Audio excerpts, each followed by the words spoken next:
me toca hablar sobre el marco conceptual.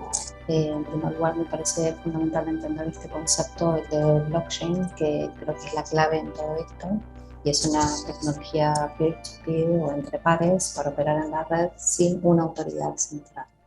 Funciona como una base de datos transparente y descentralizada que se llama cadena de bloques o en inglés blockchain. Para intentar comprender cómo funciona esta tecnología debemos atender a otros conceptos. En primer lugar es el de las arquitecturas descentralizadas. Nosotros estamos acostumbrados a manejarnos en diseños de arquitecturas centralizadas. Cuando usamos una aplicación nos conectamos a unos servidores que pertenecen a una compañía específica y desde la que accedemos a los datos o a los servicios, y también desde allí nos comunicamos con otros que también forman parte de la red. Nos conectamos con el servidor, pedimos lo que necesitamos y el servidor nos provee. La desventaja es que, en primer lugar, si falla algo del servidor, el funcionamiento de la red se cae en su conjunto. Son estas caídas masivas que ocurren a veces en algunas aplicaciones. Y en segundo lugar, como la gestión y el control están centralizados en un único punto de la red, muchas veces pueden darse situaciones muy polémicas, como por ejemplo las censuras a las que estamos acostumbrados.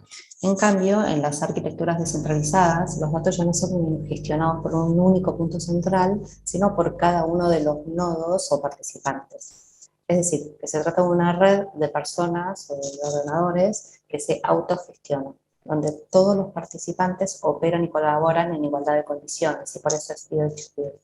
Aquí no hay un único responsable, sino que todos lo son. O mejor dicho, ninguno lo es. En estas arquitecturas, si cae uno de los nodos, no pasa nada, el resto de la red puede seguir operando como si nada. La desventaja es que la coordinación es más compleja. Como no hay una figura central que garantice la confianza en las operaciones, todos los participantes deben coordinarse de forma colectiva para procesar los datos y garantizar el correcto funcionamiento de la red. Para esto se van haciendo en forma conjunta una serie de verificaciones de las transacciones que permite que todos tengan acceso al mismo historial de transacciones. Esto es fundamental porque sirve para verificar en tiempo real, por ejemplo, si Pepe dispone de los fondos suficientes para pagarle a Juan en una transacción que están a punto de hacer. Para comprender bien esto, es necesario profundizar en otro concepto, que es el de las criptografías y algoritmos de hash. Son funciones matemáticas que transforman cualquier dato entrante, ya sea un archivo, un vídeo, una foto, lo que sea, en una serie de caracteres de salida. Cada vez que ingrese un mismo input, voy a obtener el mismo código hash, pero si lo modifico, aunque sea mínimamente, por ejemplo, en un único píxel, entonces obtendremos un hash completamente diferente. Bueno, aquí entran en juego unos personajes que son muy importantes, que se llaman los mineros, que se dedican a verificar las transacciones contenidas en cada bloque, y ellos, bueno, reciben un incentivo obviamente para hacerlo, y para lograrlo van tratando de encontrar la combinación de los 256 caracteres del código binario que forman el código hash, y lo van probando hasta encontrar el valor correcto del input. Es un problema matemático que no se soluciona derivando, sino cambiando parámetros aleatoriamente hasta que se logra la solución de ese parámetro. Se resuelve básicamente por azar, y por eso es que cuando se habla del trabajo de los mineros se los asocia directamente con la lotería. Para encontrar esta combinación correcta es necesaria muchísima computación y mucha energía. Por eso es muy poco probable, pero no imposible, que logre descifrar yo un código desde el ordenador de mi casa, por ejemplo, porque compito con grandes granjas mineras, granjas de minería, que procesan millones y millones de algoritmos por cada segundo. A medida que se va verificando el contenido de los bloques de transacciones, se va agregando a la cadena de bloques, y así es como se va generando el blockchain. Una vez en la red, nosotros podemos comprobarlo porque la información es siempre pública. Y así es como lo vemos nosotros, los simples mortales, ¿no? Esta es una gráfica del lunes a la noche, donde, bueno, ahí se ven los mineros, por ejemplo, Ampul debe estar contento porque sacó 2. También están los hash, que bueno, siempre empiezan por 0 y eso. Vemos el contenido del bloque que cada minero construye. No solo incluye los datos de la transacción y el número de verificación, sino que además incluye el hash del último bloque aceptado. Y de este modo queda encadenado cada bloque con el anterior, y así se va generando la blockchain. Si a alguien se le ocurre manipular uno de estos bloques, vimos que con un solo píxel que modifiquemos cambia el hash. Y si cambia el hash de un bloque, cambiará el del siguiente y esta la del siguiente hasta cargarse con toda la cadena. Y el atacante entonces deberá reconstruir todo por sí mismo si quiere volver a entrar en el juego. Y para lograrlo, deberá ser muchísimo más rápido que toda la red en su conjunto. Ya no sale muy a cuenta intentar modificar nada y eso es una garantía. El blockchain incluye todo tipo de activos, las criptomonedas, los smart contracts, los NFTs, finanzas descentralizadas, organizaciones descentralizadas, metaverso. Ya va evolucionando aún más allá de ser solo una cadena de valor y se están viendo otras aplicaciones como llevar a cabo, por ejemplo, deducciones a través del blockchain o almacenar historiales médicos. Nosotros veremos alguna de ellas. Por ejemplo, en primer lugar, las criptomonedas como el Bitcoin o el Ethereum, esas son como las más importantes, que son una innovadora red de pagos. Usan esta tecnología de blockchain para operar sin bancos y sin una autoridad central. Y bueno, en realidad es una descentralización total del sistema financiero, pero veremos con Pilar que ni siquiera esta tecnología garantiza que no puede haber un gobierno detrás, por ejemplo el chino, que vigile y controle cada uno de los movimientos. Las transacciones hechas de forma tradicional contaban con la participación de 3 actores. En primer lugar, el individuo, que tenía su propia identidad, que era provista por el Estado y sin la cual no podía formar parte del sistema financiero. En segundo lugar, los bancos, que eran los proveedores, y que cada uno tenía su propia base de datos y sus propias cajas fuertes. Por último, el Banco Central y las normativas de cada país, que en última instancia dependían del Estado. Hoy, en las transacciones, siguen habiendo 3 actores, pero en primer lugar, no hay individuos con su propia identidad, sino que lo que hay son wallets, billeteras. Son seres humanos reducidos a su capacidad de realizar transacciones.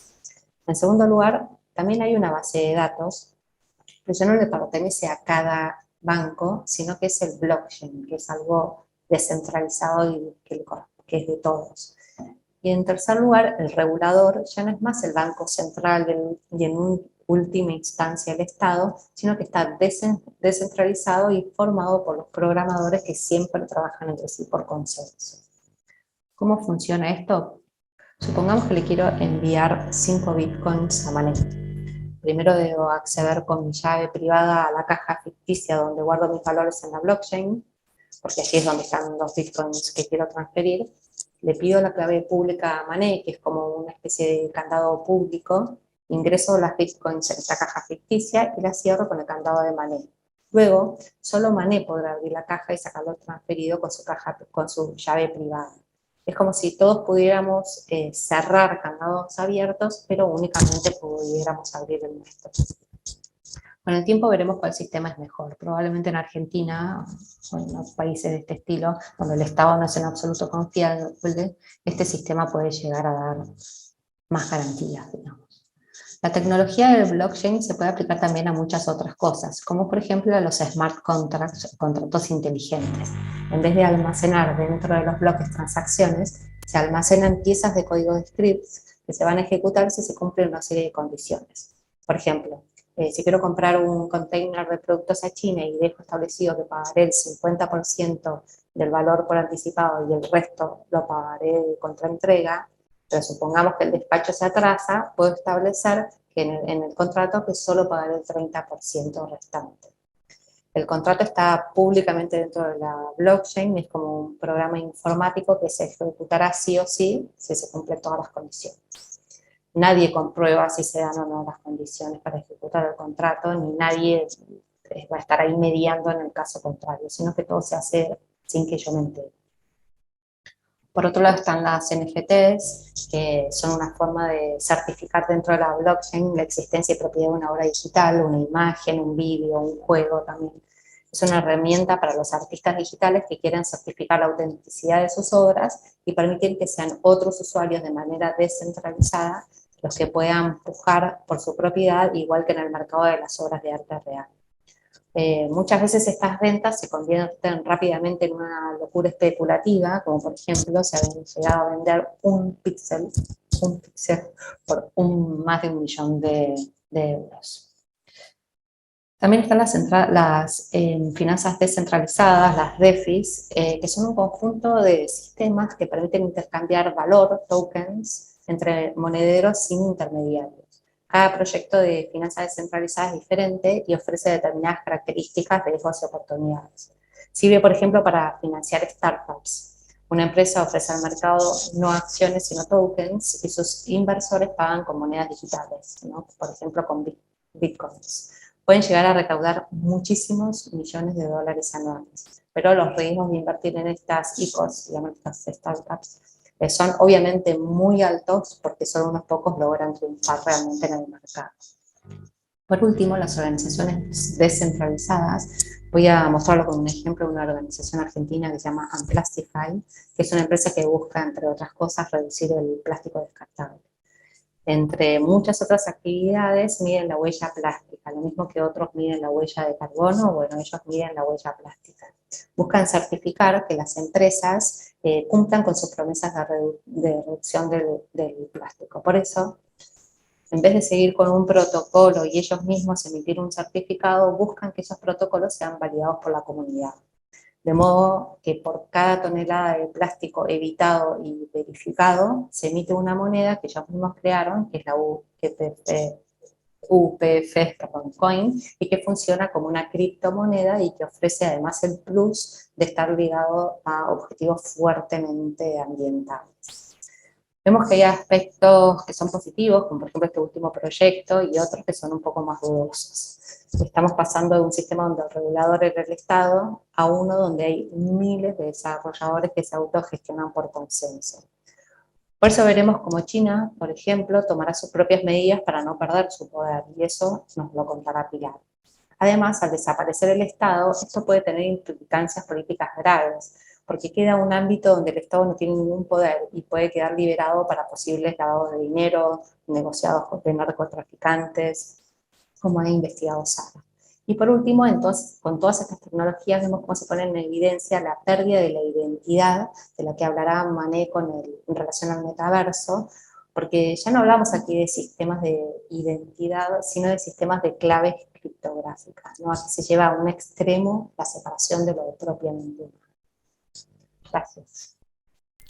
Bien, pues yo me voy a centrar en hablar de los NFT, que ya ha definido mi compañera Cecilia, y ver algunos usos menos conocidos, tanto positivos como negativos. Bueno, hay algunos que son claramente negativos y otros se puede debatir si son positivos o negativos.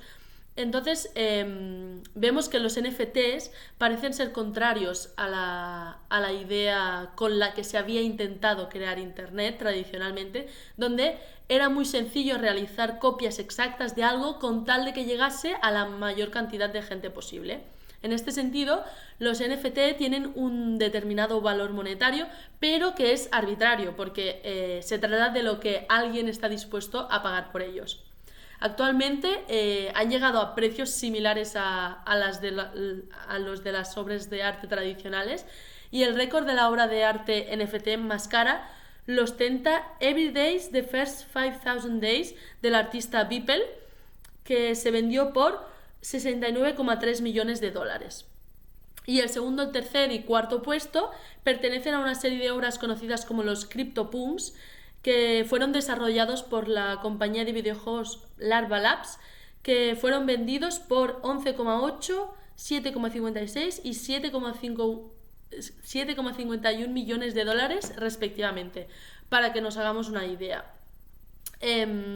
Por otra parte, con los NFT no se trata de tener una cosa única que nadie más pueda ver, ya que las copias de esas imágenes, vídeos, lo que sea el NFT, se pueden encontrar por internet. Es la misma idea de los cuadros físicos o, bueno, de las obras de arte físicas a los que les puedes hacer una foto o un vídeo, pero no es lo mismo que tener el original. Si tienes un Picasso en tu casa, pues es algo único y por eso tiene valor, aunque alguien le pueda tomar una foto. Y el problema del mundo físico, el mundo material, digamos, es que es complicado identificar la autenticidad de algunas cosas. En cambio, con la tecnología blockchain, la autenticidad y propiedad del NFT está estrictamente determinada. Además, estos tokens digitales pueden contener contratos digitales en los que se determinen los términos bajo los que se puede acceder a la obra o de qué manera puede ser usada o distintos contratos. Por ejemplo, en este contrato digital se puede incluir, por ejemplo, que cada vez que esa NFT sea vendida a alguien diferente, el creador y primer dueño de ese NFT reciba automáticamente un pago del 10%, por ejemplo, a su cartera virtual de forma directa. Y esto para los artistas es revolucionario porque varía el control que tienen sobre sus obras y la compensación que obtienen por ellas. Bien, si vamos a el problema más conocido de los NFT es que necesitan muchísima energía y contaminan mucho. Por ejemplo, Ethereum usa la misma cantidad de energía que todo Zimbabue. Y bueno, otros riesgos vienen derivados de que los NFT son relativamente nuevos y las leyes y regulaciones para ellos se están empezando a crear ahora. Además de que se necesita la cooperación de los gobiernos de todo el mundo porque se trata de algo que es global. Y esto es algo que no sucede aún en todos los países. Y si se le suma que hay grandes cantidades de dinero que se invierten en estos NFT, todo sucede de una forma tan descabellada que no siempre saltan las sospechas y eso deja un espacio a que pueda moverse dinero de formas ilegales. Por ejemplo, sí que existe la política KYC o Know Your Customer, que dicta que los mercados de NFT deben tener un registro de la información de sus usuarios con tal de poder identificar los movimientos y que no usen dinero ilegal o no eviten pagar impuestos, etc. Aún así, el problema es que no todos los mercados de NFT lo han aceptado y aunque estés en un país que tenga esta política, se pueden usar VPNs para hacer ver que estás en otro país y que no tengas que usar la política KYC y que puedas crearte una wallet anónima. De esta manera, al no usar esta política, una de las cosas que pueden suceder, por ejemplo, es que se pueden realizar múltiples transacciones con diferentes wallets para aumentar el precio de tu propia NFT. Por ejemplo, esto es lo que se le llama el wash trading y es una forma de manipulación del mercado porque en este caso con las NFT se vende y compra ya sea a lo largo de semanas o meses para no levantar sospechas, porque si lo haces en un día levantaría sospechas, porque estos movimientos como son rastreables la gente lo vería y sabría que algo pasa ahí, pero si lo haces a lo largo de semanas o incluso de meses, puedes crear una actividad artificial e engañosa.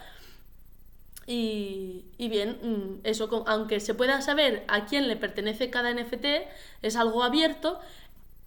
Como esto es posible realizarlo con diferentes wallets anónimas con las que no se pueda saber que se trata de la misma persona, puedes crear una NFT y aumentarle tú mismo el valor con tal de autovendértela, de manera que al final la puedes vender a otra persona con un gran beneficio. Y esto sería el wash trading. Y después, aparte de esta actividad que es ilegal, también con las NFTs se ha abierto un nuevo método de limpiar el dinero por parte de los criminales. El proceso sería que creas una NFT a tu nombre y te la compras a ti mismo desde una cuenta anónima, desde una wallet digital que no esté regulada y que contenga tu dinero ilegal. Al comprar tu NFT con la NFT que has creado con tu perfil regulado, ahora el dinero es legítimamente tuyo por haber vendido tu pieza de arte, que esto es totalmente ilegal. Se trata de que, aunque todos los movimientos son rastreables, al poder crear cuentas anónimas, no se puede saber de qué manera ese dinero ha llegado a tus manos. Vas a tener que pagar impuestos, pero no van a poder saber de dónde viene ese dinero. Por ejemplo, China Analysis, en un report anual que hizo, vio que 3 millones de dólares de dinero negro fue lavado con NFTs en 2021. Y bien, cambiando totalmente de tema, nos vamos al ámbito de la salud. Actualmente, muchas personas usan aplicaciones o pulseras de actividad que controlan nuestros datos sanitarios, y en ocasiones las empresas privadas que proporcionan estas aplicaciones, etcétera, sacan provecho de estos datos. Esa información sanitaria se vende excluyendo a los pacientes, de manera que tienen una agencia limitada en esos datos. Pero con las NFT se puede incentivar que compartan sus datos, pero poniendo condiciones para ello, de una forma más democratizada y transparente. En el caso que tu información sanitaria esté en una NFT, puede ser fácilmente rastreable, de manera que puedes ver en manos de quién acaba y sus usos.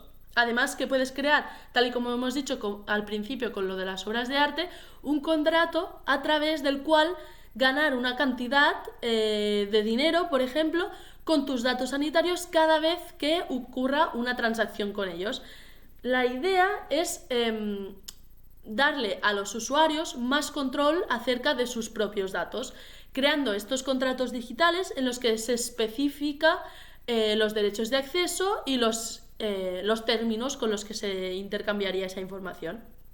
De esta manera, los pacientes podrían especificar con quién están de acuerdo, por ejemplo, de compartir sus datos sin necesidad de tener que dar consentimiento en cada transacción. O, por ejemplo, pues si hubiese ensayos clínicos determinados con compensación monetaria que les interesase, podrían aceptar si participar en ellos y recibir el dinero de forma directa en su wallet. Y si en un futuro quisieran modificar estos términos del contrato, sería muy sencillo de hacerlo. De esta manera, en vez de que las empresas privadas usen y saquen partido de nuestros datos, seríamos nosotros mismos quienes seríamos dueños de nuestros datos sanitarios. Se trata de una manera de poderlos monetizar por nosotros mismos en vez de que las compañías saquen provecho de ellos. Por eso mismo, seguramente ante esto encontramos la resistencia de grandes empresas privadas que venden nuestros datos personales sin nuestro consentimiento expreso y sin compensación por ello. Un caso similar podría ser el caso de la educación, donde los NFTs pueden variar los currículums de una forma en que sean más fiables. Por ejemplo, estos tokens académicos se darían al final de un determinado curso, incluyendo detalles, por ejemplo, sobre las calificaciones o incluso del syllabus. Y de este modo los NFTs pueden cambiar la manera de almacenar contratos o documentos a largo plazo, ya que el blockchain permite que estos documentos sean fácilmente rastreables y por lo tanto ver su autenticidad. Por ejemplo, los registros de los estudiantes pueden ser transferidos a distintas escuelas o universidades y que cualquiera con acceso los pueda ver de forma inmediata. Y lo mismo sucedería con las certificaciones, que permitirían que cualquiera pudiese verificar su autenticidad. Metaverso, la palabra metaverso proviene de meta, que significa más allá, y verso, de universo. Entonces es un universo que está construido más allá del universo real, es un nuevo ciberespacio en donde las personas pueden interactuar como avatares en distintas esferas de la vida, y además lo que tiene de muy particular es que claramente es un universo que va más allá del mundo real, pero además pertenece y existe solo si existe el mundo real, porque se basa en soportes, en hardware y en software específico que pertenece al mundo real. Pero es como una especie de copia cifrada que ocurre, ¿no?, como por encima del mundo real, y claramente no depende de de las limitaciones que tiene el mundo real. Dentro del metaverso existen muchas posibilidades, por ejemplo, la realidad virtual, la realidad aumentada, también van a aparecer distintas formas de valor, nuevas formas de valor como las NFT. De hecho, un hito fundamental en el metaverso fue que precisamente Mark Zuckerberg, el CEO de las compañías Facebook, Instagram, etcétera, decidió, rediseñar su estrategia de marca y agrupar bajo el nombre de Meta todas estas compañías, porque precisamente se consolida ya como la gran compañía que vendría como a representar esta narrativa del metaverso. Como dijimos, el metaverso es un mundo que es un mundo solo posible con la tecnología. Es decir, es un mundo que existe más allá, pero está basado en el mundo real. Y de alguna forma todo el mundo virtual es como nuevo mundo, y a veces pareciera que lo que no está en el mundo virtual es algo que ya deja de existir. Incluso Jean-Jacques Rousseau decía que la ciudad era el nuevo mundo y todo lo que había quedado fuera de la ciudad era un mundo que desapareció, y de alguna forma hoy el mundo virtual es un mundo en donde parece que justamente todo lo que está fuera del mundo virtual es un mundo que va desapareciendo poco a poco. Pero cada vez más pareciera justamente que cualquier acontecimiento, cualquier situación del mundo real tiene su copia cifrada, tiene su copia en el mundo real. Y de alguna forma esto nos lleva a esta especie de gran proyecto de informatización del mundo y de construcción de este metaverso, en donde más allá de que los acontecimientos del mundo real tienen su equivalente en el mundo digital, también pueden adquirir formas nuevas. Es decir, este mundo virtual, este metaverso, no tiene las limitaciones que tiene el mundo real. Y esto lo vamos a ver sobre todo en cuestiones incluso de identidad humana. Claramente el metaverso es también otro ejemplo de esta gran tendencia hacia la informatización de las cosas. Digamos, la revolución informática comenzó en la década de los 50 y 60 del siglo pasado y tenía que ver con una nueva concepción del mundo, y no solamente del mundo, sino también del ser humano. Es decir, el mundo se iba a empezar a ver como una gran máquina procesadora de información, y de la misma forma el ser humano. Digamos, el test de Turing justamente tenía esa consecuencia, porque al equiparar el funcionamiento de la mente humana con un procesador, en realidad lo que se está dejando en evidencia es que la mente humana funciona como una máquina. Entonces ya empieza a haber una concepción del ser humano desde la teoría de los sistemas y de la teoría de la información. Entonces toda esta gran tendencia de época también se ve hoy en día en lo que es justamente el metaverso, y también en todos los otros conceptos que se desarrollan en esta misma época. Por ejemplo, el Big Data, esta concepción de este gran cúmulo de datos que se generan constantemente a partir de todo tipo de actividades y sobre todo actividades humanas. Por ende, la aparición de este nuevo término que es el dataísmo, es decir, todo este movimiento y este grupo de personas que creen en el autoconocimiento a través de datos y en el conocimiento de las cosas a través de la información. Y no nos olvidemos, y acá hagamos un paréntesis, pero la totalidad es mucho más compleja que la vida. Es decir, esta nueva tendencia a empezar a entender toda la complejidad de la vida, ya sea el funcionamiento del cuerpo, el metabolismo, la actividad psicológica, el comportamiento, todo ello a partir de información, es empezar a tener realmente una visión informática del ser humano, es realmente tomar una sola parte de lo que se puede, de cómo se puede cuantificar esa información del ser humano, pero no cualitativamente. Estamos hablando de una comprensión cuantitativa del ser humano, pero no cualitativa. Y además, todo esto es en realidad un proceso de deshumanización al fin y al cabo, porque digamos, si empezamos a comprender a los seres humanos no como tales, sino como paquetes de información que pueden ser extraíbles, manipulables, cuantificables, analizables, etc., ya no estamos hablando de seres humanos. Y esto claramente nos pone profundamente y filosóficamente ante una crisis antropológica de cómo entendemos y cómo determinamos al ser humano, porque digamos, incluso los derechos del individuo, los límites del individuo, los límites del Estado hacia el individuo, todos estos conceptos dependen de la concepción que tenemos de los seres humanos y sobre todo de la naturaleza humana, que determina ese límite que no se debería dejar pasar. Pero justamente estos entornos construyen sujetos totalmente transparentes, sujetos que ante toda interacción con la máquina están obligados a responder, a llenar formularios, a responder preguntas. Entonces, esto crea realmente un entorno dessubjetivado, en donde el ser humano empieza a perder esta autoridad por sobre el algoritmo, como diría Harari también, en un paradigma donde el algoritmo empieza a tener más autoridad sobre el individuo. Y claramente esto tiene diversas implicancias, no solo biopolíticas, sino también psicopolíticas, porque digamos, todo lo que se puede conocer se puede controlar. Entonces, si la totalidad del ser humano se puede informatizar, entonces la totalidad del ser humano se podría conocer. Y, por ejemplo, existe un nuevo concepto que lo introdujo Shoshana Zuboff en su libro Capitalismo de Vigilancia, que es justamente este nuevo sistema económico que se construye a partir de todos estos datos que son extraíbles y que están disponibles, digamos, en estos medios, y que generan este sistema de panóptico digital.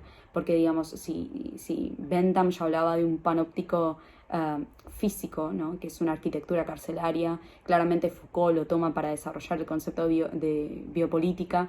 La psicopolítica ya tiene que ver con un panóptico que no está en el mundo físico, sino que tiene que ver con todos los mecanismos que desarrollan estas plataformas digitales. ¿Y por qué psicopolítica? Porque tiene que ver con la psiquis, porque tratan de ejercer esta especie de micropoder y de microcontrol sobre la psiquis y los comportamientos de los seres humanos. Y en realidad cuando vemos el modo, ¿no?, el UX UI, digamos, la interfase de uso de muchas de estas plataformas, tienen que ver con no solamente la predicción de nuestras acciones, no solamente la lectura de nuestras acciones e incluso la guía de nuestras acciones por cómo están colocados los botones, cómo están enumeradas las funciones y demás, sino que al final también tienen un propósito económico, es decir, publicidades, ventas, entre otras cosas. Como mencionamos antes, una de las implicancias fundamentales del metaverso tiene que ver con la identidad humana. Es decir, la identidad humana en el mundo real está determinada a un único código genético, a una única singularidad de una vida. Pero en el mundo digital uno puede realmente proliferar en todas las direcciones y generar millones de tipos de identidades. Hay muchas compañías que incluso trabajan con estos conceptos, como por ejemplo Bodies Incorporated. Pueden visitar la web, ya tienen una web y es un proyecto incluso un poco transhumanista, en donde uno puede, digamos, inscribirse y generar su propio avatar, y este avatar ya no posee las limitaciones del mundo real. Es decir, uno puede elegir tener piel de color rosa, tener 3 piernas, 2 ojos, otro más en la frente, digamos, no tener boca, ¿no? Entonces manipular la antropología humana y digamos, todo lo que hasta entonces conocíamos como lo antropomorfo de una forma totalmente ilimitada. Y creo que esta es una de las características esenciales del metaverso. Es decir, esta separación y esta liberación que tiene el mundo real permite la proliferación sin límites de estos nuevos seres humanos que se desenvuelven y que interactúan justamente en el metaverso. Y claramente no tiene solamente que ver con la cuestión tecnológica, sino que tiene que ver también con un paradigma de época que tiende cada vez más a la relativización identitaria y que tiende cada vez más a digamos, la concepción del yo no como algo concreto, determinado y limitado, sino como algo totalmente indeterminado, como un espacio libre para la experimentación y que puede proliferar más allá de una determinación concreta. Entonces, todos estos entornos, más allá de su implicancia en el mundo tecnológico particular, también tienen implicancias realmente fundamentales en lo que construye nuestra antropología como la hemos entendido hasta ahora y en lo que nos hace seres humanos. Mi hija, como 100 millones de personas en el mundo, utiliza alguna de las 4.100 criptomonedas existentes para pagar parte de sus viajes. Desde su smartphone paga en 10 minutos desde diferentes países, sin bancos intermediarios, sin comisiones, sin seguimiento estatal. Un respiro de libertad y cosmopolitismo. Pero esto no les interesa a los estados, sino al contrario, quieren seguir monopolizando la generación de moneda, asumir un control total sobre la propiedad y la riqueza que sean capaces de generar sus ciudadanos y una trazabilidad absoluta de hasta la más mínima transacción. Saben que controlar el dinero es controlar la savia de una economía y que les permitirá hacer ingeniería social a su antojo. Por eso se ha iniciado una carrera para generar moneda digital pública, o en terminología especializada, CBDC, la sigla para moneda digital de bancos centrales. Su centralización estatal representa lo contrario a una criptomoneda como Bitcoin o Ethereum, que no tienen una organización centralizada que las emita y controle. A nivel práctico, las monedas digitales públicas tendrán la potencialidad de simplificar los sistemas de pago internacionales al punto de volverlos económicos y de utilización universal. Cada usuario podrá actuar directamente con el Banco Central sin necesidad de cuenta bancaria. China pone en marcha la primera moneda digital pública. Desde 1914 están probando el yuan digital. Fue el año precisamente en el que Bitcoin pasó a valer $1.000, ahora vale unos $42.000. Pretenden publicitar su salida en los Juegos de Invierno de Beijing de este año 2022. Sin embargo, ya a finales de 2021 tenían cuentas en yuanes digitales 260 millones de personas. La moneda digital gubernamental significa el fin de la propiedad per se del individuo. Fijémonos que el 24 de septiembre de 2021 el Banco Central chino declaró ilegales todas las transacciones con cualquier criptomoneda que no fuera la suya, bajo responsabilidad penal. Y es que una dictadura es incompatible con el mismo concepto de criptomonedas que no sean la suya, claro, pues supone una expresión de libertad monetaria que se alza contra la imposición del monopolio monetario de un Estado. Una transformación tan radical de la estructura financiera traerá efectos imposibles de predecir sobre el dominio y control de los ciudadanos, permeando hasta lo más íntimo, como los gastos de los hogares. Por supuesto, los equilibrios complejísimos en las inversiones, las reservas bancarias, las tasas de interés, los servicios financieros, se transformarán o desaparecerán. En definitiva, las monedas digitales y sobre todo las monedas digitales estatales incidirán sobre la libertad de los individuos, sobre la política, la economía, la jurisprudencia y la sociedad de manera totalmente impredecible.